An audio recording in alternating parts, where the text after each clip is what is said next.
నమస్తే అండి. నేను మీ దిలీప్. ఈరోజు మన ధనుసు రాశి కోసం చాలా చక్కగా వీడియోలో తెలుసుకుందాం. ఎందుకంటే ధనుసు రాశి వారికి ఈ జూలై నెల నుంచి ఆగస్టు 28వ తారీఖు దాకా కూడా మనకి చాలా చక్కగా ఎందుకంటే 5 గ్రహాలు చాలా అత్యంత అనుకూలంగా మనకి ఉండబోతున్నాయి. మరి ముఖ్యంగా చూసుకున్నట్లయితే గురువు, అలాగే రవి, కేతు, కుజుడు, రాహు ఇవి మనకి చాలా అనుకూలంగా ఉండడంతోటి మనం ఏదైతే జనవరి నుంచి కూడా మనం ఏటేటి ఇబ్బందులు పడుతున్నాం. అంటే ప్రేమ జీవితంలోని ఒకళ్ళ మీద ఒకళ్ళకి అనుమానాలు, అలాగే ఒకళ్ళ మీద ఒకళ్ళకి నమ్మకం లేకపోవడం. అంటే నే రైట్ చేస్తున్నానా? తప్పు చేస్తున్నానా? ప్రేమించి నా నా పరిస్థితి ఏంటి? అంటే మనకి ప్రెషర్ కూడా వాళ్ళ మధ్యన అలాగే ఉంటుంది అలాంటి వారికి. అలాగే వైవాహిక జీవితంలోని భార్యాభర్తల మధ్యనే ఎందుకు గొడవలొస్తాయి అంటే ఒకళ్ళ మీద ఒకళ్ళకి విపరీతమైనటువంటి ప్రేమ, ద్వేషం కాదు ప్రేమ. కానీ కోపం, ఇగో అంటే నా మాట నువ్వు వినటం లేదని, లేదంటే నా మాట చెప్తే నువ్వెందుకు వినటం లేదని, ఇలా ఒకళ్ళ మీద ఒకళ్ళకి కోపాలు, అలాగే అనుమానాలు. ద్వేషం అనేది ఎప్పుడు ఉండదు. ఎందుకంటే ధనుసు రాశి వాళ్ళకి భార్యాభర్తల మధ్యన ద్వేషాలు ఉండవండి. కోపాలే ఉంటాయి.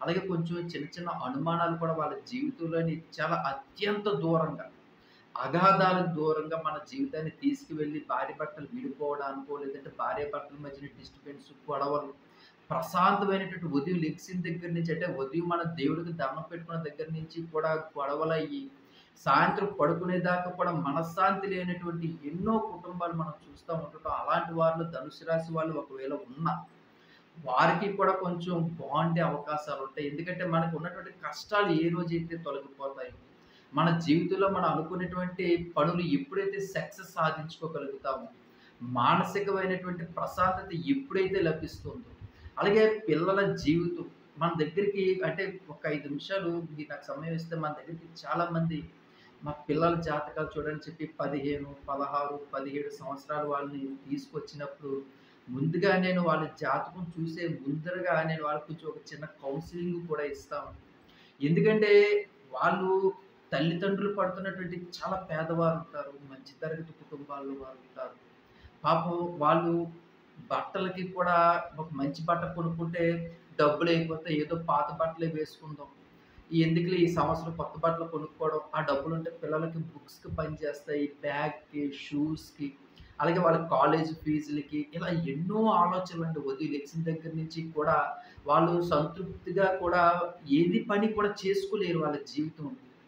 తల్లిదండ్రులు అంటే ఒక తండ్రి బజార్‌లోకి వెళ్ళి ఆళ్ళ ఫ్రెండ్స్ అందరూ కూడా ఎంజాయ్ చేయడానికి వెళ్ళినప్పుడు కూడానా నేను ఈ 500, 1000 పట్టుకెళ్ళి ఆ డబ్బులు గాని ఎంజాయ్ చేసినట్లయితే రేపు పొద్దున నా పిల్లల స్కూల్ ఫీజో, బట్టలకో లేదంటే ఎగ్జామ్ ఫీజ్‌కి ఉపయోగపడతాయి కదా! ఎందుకు వేస్ట్ చేయడం అని చెప్పి తన సంతోషాలను కూడా త్యాగం చేసి పాపం పిల్లల చదువులు వాళ్ళ కెరియర్‌కి ఎంతో ఖర్చు పెడుతుంటారు. అలాంటప్పుడు పిల్లలు ఈ 16, 17, 18, 19, 20 ఈ 5 ఇయర్స్ చాలా అంటే చాలా డేంజరస్ ఇయర్స్. వీళ్ళ స్నేహితులో లేపోతే ఎవరెవరో తప్పులు చేశారనో వాళ్ళని వీళ్ళు కూడా ట్రాప్ చేసో లేదంటే ఈ ప్రేమ అనే ఒక 2 పదాలైనటువంటి అత్యంత దారుణమైనటువంటి విషయంలో నేను చెప్పగలుగుతాను. ఎందుకంటే ఒక మనిషి యొక్క కెరియర్‌ని, ఒక మనిషి యొక్క జీవితాన్ని ఏదైతే నిలబడుతుందో, ఏదైతే కూలుస్తుందో అది మన కెరియర్‌ని మొత్తం నాశనం చేసేస్తుంది. చదువు మీద కాన్సంట్రేషన్ పూర్తిగా పోతుంది. మనం ఏం చేస్తున్నాం? అసలు మన ఎగ్జామ్స్‌కి ఏం రాయబోతున్నాం? లేదంటే ఎవరో నా న అంటే వీళ్ళని చెడగొట్టిన వాళ్ళు కూడా నేను ఆ అబ్బాయిని ప్రేమించటం లేదా? లేదంటే నా అమ్మాయిని ప్రేమించటం లేదా? నేను చదువుకోవటం లేదా? ఇలాగ వాళ్ళు ఎగ్జామ్స్ ఎ అంటే ఎగ్జాంపుల్స్ చెప్పుకొని వాళ్ళు అవతల వాళ్ళని పాడు చేయడం. ఇలా ఫ్రెండ్స్ అందరూ కూడా అంటే ఒక బ్యాచ్ అయ్యారు అంటే అందులో ఒకళ్ళు ఇద్దరు కొంచెం పక్కకు తప్పుకుంటారు కానీ మిగతా వాళ్ళందరూ కూడా ఆ సుడిగుండంలోని చిక్కుకుపోయి పాపం వాళ్ళ కెరియర్‌ని అంటే ఎంత ప్రేమ, అభిమానాలు తల్లిదండ్రులు వాళ్ళ మీద చూపిస్తున్నారో వీళ్ళు అంత ద్వేషాన్ని, అలాగే అంత కోపాన్ని ప్రదర్శించడం. ఏ విషయం చెప్పినా సరే మీకు తెలీదు మీరు ఊరుకోండి. అంటే వీళ్ళు అప్పుడే పెద్దోళ్ళైపోతారు. 16, 17 సంవత్సరాలు వచ్చినప్పటికే మీకేమి తెలీదు ఊరుకోండి నేను చూసుకుంటాను కదా! నేను చదువుకుంటాను. నా కెరియర్ కోసం నాకు తెలియదా? అన్నటువంటి మాటలు వీళ్ళ నోట్లోంచి ఎప్పుడైతే వచ్చాయో ఇంకా అక్కడి నుంచి కూడా వీళ్ళ పతనం అనేది కూడా స్టార్ట్ అయ్యింది అనేది మనం అర్థం చేసుకోవచ్చండి పిల్లలు. ఎందుకంటే పిల్లలు ఎప్పుడైతే తల్లిదండ్రులని నోరు మూయించడానికి ప్రయత్నాలు చేస్తున్నారో వాళ్ళని మాట్లాడనీయకుండా వాళ్ళు తల్లిదండ్రుల మీద ఎప్పుడైతే వాళ్ళు అధికారం చలాయించడానికి ప్రయత్నిస్తున్నారో, అప్పుడే వీళ్ళ కెరియర్‌ని కూడా వీళ్ళు నాశనం చేసుకోవడానికి ప్రయత్నిస్తున్నారనేది ఒక మాటగా నేను చెప్తున్నా. ఇలాంటి విషయాలన్నీ కూడా నేను కౌన్సెలింగ్ ద్వారా వాళ్ళకిచ్చి, ముందుగా మీ కెరియర్‌లో మీరు నిలబడిన తర్వాత, తర్వాత మీరు ప్రేమో లేదంటే మీరు ఒక నెలకు ఒక 50,000, 60,000 సంపాదించుకొని, నా తల్లిదండ్రులను నేను బాగా చూసుకోగలను. నా జీవితంలోకి వచ్చిన అమ్మాయికి కూడా నేను ఏ కష్టము కూడా రాకుండా నేను ఆ అమ్మాయిని పోషించగలను అని ఒక ధైర్యం వచ్చిన తర్వాత మీరు ప్రేమించుకుంటారు, పెళ్లి చేసుకుంటారు. ఏదైనా మీ ఇష్టం. కానీ మీకు 15, 16, 17, 18, 19, 20 ఇది చాలా అంటే ఈ సినిమాల ప్రభావమో కానీ ఏదైనా సరే మీ కెరియర్‌ని పూర్తిగా నాశనం చేసేటువంటి 5 సంవత్సరాల నుంచి గాని మీరు బయటపడ్డారు అంటే మాత్రం అద్భుతమైనటువంటి జీవితాన్ని చూస్తారు. మీ జీవితం 70 ఏళ్ల వయసొచ్చేదాకా మీకు కష్టం అనేది రాకుండా మీరు చూసుకోగలుగుతారు. అదే మీ కెరియర్‌ని గాని మీరు 16 ఏళ్ళకో, 18 ఏళ్ళకో ఈ ప్రేమ అనే పదంతో తుంచేసుకుంటే మాత్రం జీవితంలో మీరు ఏది సాధించలేరు. మీ ముందు వెళ్తున్న వాళ్ళందరూ కూడా అంటే మనం చూస్తా ఉంటుంటాము. మనం నడుస్తూ వెళ్తున్న వాళ్ళు పక్క నుంచి బైక్ మీద వెళ్ళిపోతున్నాం అంటే తన జీవితంలో ఎంత స్పీడ్‌గా వెళ్తున్నాడు, మన జీవితంలో ఎంత నడవడిగా వెళ్తున్నాం అనేది మన కెరియర్‌ని మనం చూస్తూ ఉంటుంటాం. అంటే మన తండ్రి పడ్డ కష్టాలు మనము కూడా పడాలా, మన తల్లి పడ్డ కష్టాలు మనము కూడా పడాలా. మరి వాళ్ళు ఎన్ని సంవత్సరాలు వాళ్ళు త్యాగాలు చేసినటువంటి ఫలితం ఏముంది? మన కోసం వాళ్ళ జీవితాన్ని ఎందుకు నాశనం చేసుకున్నారు? మనం బాగుండాలని. వాళ్ళు సరైన తిండి తినకుండా, వాళ్ళు సరైన బట్ట కట్టుకోకుండా, ప్రతి రూపాయి కూడా మన మీద ఇన్వెస్ట్ చేస్తున్నప్పుడు, మనం గాడి తప్పి దురలవాట్లకో, లేదంటే సిగరెట్‌లకి, మద్యానికి, లేదంటే ఈ ప్రేమ అనే పదాలకి మన జీవితాన్ని నాశనం చేసుకుంటూ ఉంటే, ఆ తల్లిదండ్రులు పడుతున్నటువంటి క్షోభ, ఆ పాపం ఉంది చూసారంటే అది కూడా మనల్ని వెంటాడుతదండి. కర్మలంటే ఏవో కొత్తగా ఎక్కడి నుంచో రావండి. మనల్ని నమ్మిన వాళ్ళు ఏడుస్తున్నప్పుడు, మనల్ని ప్రాణంగా పెంచిన వారు మనల్ని ఏడుస్తున్నప్పుడు, అవి కూడా మనకి తగులుతాయనేది మాత్రం మీరు అర్థం చేసుకోండి. అందుకే తల్లిదండ్రుల ప్రేమను మీరు అర్థం చేసుకొని మీరు ఏ సబ్జెక్ట్‌లో బాగా రాణించగలుగుతారో, ప్రతి ఒక్కరు కూడా ఒక పలానా సబ్జెక్ట్ పలానా నేను ఇప్పుడు ఇంటర్‌లో చదువుకున్నాను. లేదంటే ఎంపీసీ అంటే నాకు చాలా ఇష్టం. ఎంపీసీలో పాస్ అయ్యాను. దాని తర్వాత నాకు డేటా సైన్స్ చేయాలన్నది. లేదంటే బీఎస్సీలో అయినా సరే డేటా సైన్స్ చేసుకోగలుగుతాను. మాకు ఉన్నటువంటి తాతను బట్టి లేదంటే ఏఏ చేసుకుంటాను. ఇలా మీరు ఇటు బీటెక్ నుంచి గానీ, ఏదైనా సరే మీరు ఒక మంచి కెరీర్‌ని గానీ మీరు గానీ ఒక పద్ధతిగా మీరు గానీ ఫాలో అయ్యి మీ కెరీర్‌ని గానీ చాలా గాడిలో పెట్టుకుంటూ కూడా ఈ దురలవాట్లకు దూరంగా ఉంటే ఆధ్యాత్మికమైనటువంటి భగవంతుని దర్శనం చేసుకోవడం వదిలేసి మీ కెరీర్ మీద దృష్టి పెట్టడం, తల్లిదండ్రులని ప్రేమగా చూసుకోవడం, వాళ్ళ మాటలు వినడం. ఈ 4 చేసుకున్నామంటే ఆ భగవంతుడే మీ కెరియర్‌ని చాలా అద్భుతంగా తీసుకెళ్తాడండి ముందుకి. ఇలా మనం ప్రతి ఒక్కరికి కూడా కౌన్సెలింగ్ ఇస్తూ ఉంటాం. దాని తర్వాత ఇప్పుడు మనం కొన్ని చూసుకుంటాం. పిల్లలు ఎప్పుడైతే ఎందుకు ఇలాగ దురలవాట్లకు అవుతున్నారు, ఈ ప్రేమ అనే మాటలకి ఇలాంటి మనం చూసుకున్నట్లయితే వాళ్ళకి ఎప్పుడైతే కుజుడు నీచ వ్యవస్థలో ఉన్నాడో పిల్లల తాలూకు మైండ్ సెట్ కూడా అలాగే మారుస్తా ఉంటుంటాడు.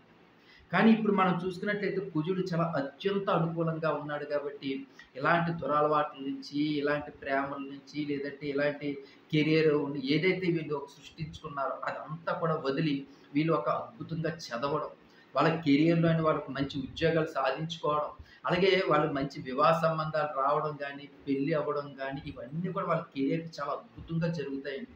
అలాగే మరీ ముఖ్యంగా ధనుసు రాశి వాళ్ళకి అంటే వాళ్ళకొచ్చే నక్షత్రాల ప్రకారంగా చూసుకుంటే మూల నక్షత్రం ఏదైతే ఉందో 1, 2, 3, 4 పాదాలు. అలాగే పూర్వాషాఢ నక్షత్రం 1, 2, 3, 4 పాదాలు. అలాగే ఉత్తరాషాఢ నక్షత్రం 1వ పాదం.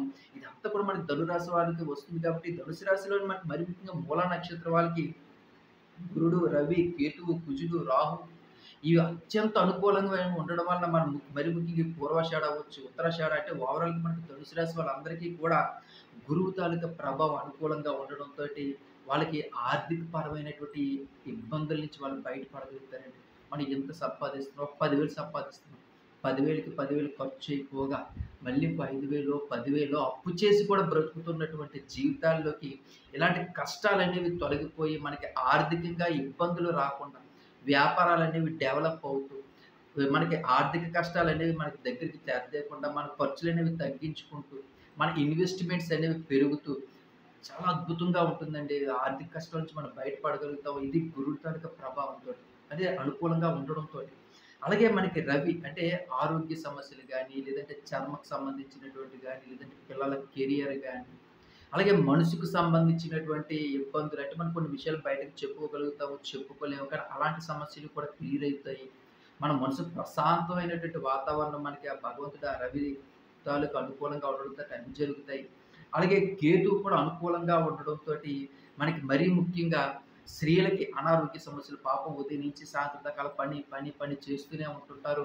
మరి వాళ్ళకి కళ్ళు తిరగడం కానీ, లేదంటే వామిటింగ్స్ ఎక్కువగా అవుతుండడం, లేదంటే స్టమక్ పెయిన్ ఎక్కువగా రావడం, లేదంటే గర్భిణీ స్త్రీలు కూడా బాగా వీక్‌నెస్‌గా ఉండడం, అసలు ఏ పని కూడా చేసుకోలేకపోతుండడం, అలాగే పని చేస్తూ, చేస్తూ ఒళ్ళు సిట్టుండడం, ఆయాసం, మైగ్రేన్ విపరీతమైన తలనొప్పి ఇలాంటి సమస్యలతోటి స్త్రీలు ఎక్కువగా బాధపడుతుంటారు.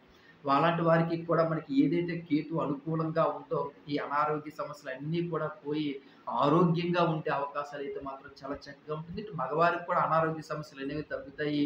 అలాగే స్కిన్ సమస్యలు గానీ, లేదంటే తలనొప్పి గానీ, ఎక్కువగా ఆయాసం గానీ, ఒక 10 అడుగులేసామంటే విపరీతమైన ఆయాసం ఇలాంటి సమస్యలు ఉన్నవారికి కూడా కొంచెం ఈ కేతు తాలూకా ప్రభావంతోటి వాళ్ళకి అనుకూలంగా కేతు అనుకూలంగా ఉండడంతోటి ఆరోగ్యం అనేది చాలా చక్కగా ఉంటుంది. అలాగే కుజుడు నేను ముందుగా మాట్లాడుకున్న ఈ ప్రేమలు గానీ, లేదంటే ఇలాంటి వాటిల మీద మనం బుర్ర పెట్టడం గానీ, ఇవేమి చేయకుండా కెరియర్ మీద దృష్టి పెట్టడం. చాలా చక్కగా ఉంటుంది. అలాగే ఇప్పుడు వైవాహిక జీవితంలో కూడా భార్యాభర్తల మధ్యన గొడవలు, డిస్టర్బెన్సు ఇవన్నీ కూడా ప్రేమలు తగ్గి కోపాలు పెరిగిపోతున్నటువంటి వారికి కూడా కోపాలు తగ్గి ప్రేమలు పెరిగి ఒకరి మీద ఒకరికి ఆప్యాయతలు రావడం. చాలా దూరంగా కూడా వెళ్ళిపోయినటువంటి కుటుంబాలు కూడా దగ్గరవ్వడం. అలాగే తల్లిదండ్రులకి, పిల్లలకి మధ్యన కూడా ప్రేమ కుదరడం. భార్యాభర్తల మధ్యన, అన్నదమ్ముల మధ్యన, ఈ కుటుంబాల మధ్యన కూడా ప్రేమ కురిపించడం అనేది మనకి కుజబలం ఆధారంగా చాలా అద్భుతంగా ఉంది కాబట్టి అనుకూలంగాను. అలాగే మంచి మ్యారేజ్ సంబంధాలు రావడం, పిల్లలకి మ్యారేజ్ సంబంధాలు కుదరడం, అలాగే ఇంట్లో శుభకార్యాలు జరగడం, ఇవన్నీ కూడా కుజుడు అనుకూలంగా ఉండడం వల్ల ఆ పనులు కూడా మనకి బాగా జరుగుతాయి. అలాగే చివరగా మనం చూసుకున్నట్లయితే రాహు అండి. అంటే ప్రతి పని కూడా చిరాకు. ఏదైనా పని చెబుదాం అనుకుంటే కోపం, లేదంటే ఏదైనా పని చేద్దాం అంటే నిద్ర. ఈ పని రేపు చేద్దాంలే, లేదు రేపు కాదు ఎల్లుండి చేద్దాం అంటే జిడ్డు. ప్రతి పనికి కూడా ఈరోజు బద్ధకం. అంటే మనం ఏదైనా సరే ఇక డిలే అవ్వడం, ప్రతి పని కూడా డిలే అవ్వడం చూస్తుంటాం. కానీ అలాంటి వారికి రాహు తాలూకు ప్రభావంతోటి చికాకులు పోవడం. ఎప్పుడైతే అనుకూలంగా ఉందో, లేదు ఈ రోజు పని నేను ఈ రోజే మొదలు పెడతాను. ఈ రోజుకి చేయవలసిన పని నేను ఇప్పుడే చేస్తాను. ఇలాగ మనం ప్రతి పని కూడా సక్సెస్‌ఫుల్‌గా సాధించుకోవడానికి కూడా అవకాశం ఉంటుంది రాహు తాలూకు అనుకూలంతో. ఇంకా మరిన్ని మంచి విషయాలు తెలుసుకుందాం. అందుకే ఇంకెవరైనా సరే నా ఛానెల్ ఇంకా సబ్స్క్రైబ్ చేసుకోకపోతే సబ్స్క్రైబ్ చేసుకోండి. సబ్స్క్రైబ్ చేసుకున్న ప్రతి ఒక్కరికి చెప్తుంటాను. ఇలా మంచి విషయాలు తెలుసుకోవడం కోసం, మన కెరియర్ కోసం, మనం సాధించుకోవడం కోసం, అలాగే పిల్లల కెరియర్ గైడెన్స్‌కి మంచి మాటలు చెప్పడం, వాళ్ళ జీవితాన్ని మీరు పాడు చేసుకోకండి. మీరు జీవితంలో ఇలాగుంటే బావుంటదని చెప్పడం, ఇటు భార్యాభర్తలకి కౌన్సెలింగ్ ఇవ్వడం, పిల్లలకి కౌన్సెలింగ్ ఇవ్వడం, ఇలావన్నీ కూడా మన వీడియోలో ఉంటాయి కాబట్టి అందుకే నా వీడియోలు అందరూ కూడా చాలా కొన్ని వేల మంది చూస్తూ, వేల మంది ప్రశంసిస్తూ ఈరోజు కొన్ని వేల మంది సబ్స్క్రైబర్ చేసుకోవడానికి కూడా ఇంత చక్కగా మనం చెప్పడం వల్లే. ఇంకెవరైనా సబ్స్క్రైబ్ చేసుకోకపోతే సబ్స్క్రైబ్ చేసుకోండి. మరి మంచి విషయాలు తెలుసుకుందాం. అలాగే కామెంట్ సెక్షన్‌లో శ్రీరామ అని రాయడం మర్చిపోకండి. ఉంటాను. మీ దిలీప్.